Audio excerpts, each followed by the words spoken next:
મહેસાણામાં વિદ્યાર્થીઓની યુવા એકતા દ્વારા વિવિધ માંગણીઓને લઈ જિલ્લા કલેક્ટર કચેરીએ રેલી યોજી વિરોધ પ્રદર્શન કરવામાં આવ્યું।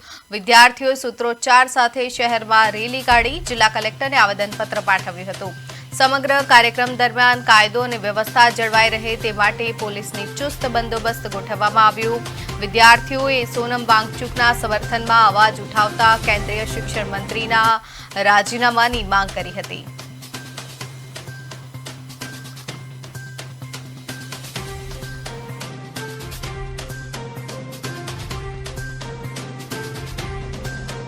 અમારી માંગણીઓ કે સોનમ વાંગચુક સાહેબને પહેલા તો ડિટેન કરવામાં આવ્યા છે તે મુક્ત કરવામાં આવે, તેમની અનશનને મુક્ત કરવામાં આવે, તેમની માંગણીઓ પૂરી કરવામાં આવે અને આપણા એજ્યુકેશન મિનિસ્ટર ધર્મેન્દ્ર પ્રધાન સાહેબ જે છે, જો તેમના ટેન્યુરમાં પેપર લીક થતા હોય, આ નીટના પેપરના લોકો જે લીક થતા હોય અને લોકો સુસાઇડ કરતા હોય, તેનું જવાબદાર કોણ છે? છેલ્લા 1 મહિનામાં 30 લોકો સુસાઇડ પામ્યા છે, તો તેમના ઘણી જવાબદારી કોણ લેશે?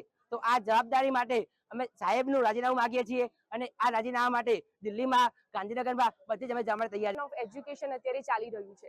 કેટલી છેલ્લા 10 વર્ષની અંદર ઘણી બધી ગવર્મેન્ટ સ્કૂલ જે છે 90,000થી પણ વધારે ગવર્મેન્ટ સ્કૂલ છેલ્લા 10 વર્ષની અંદર બંધ થઈ ચૂકી છે।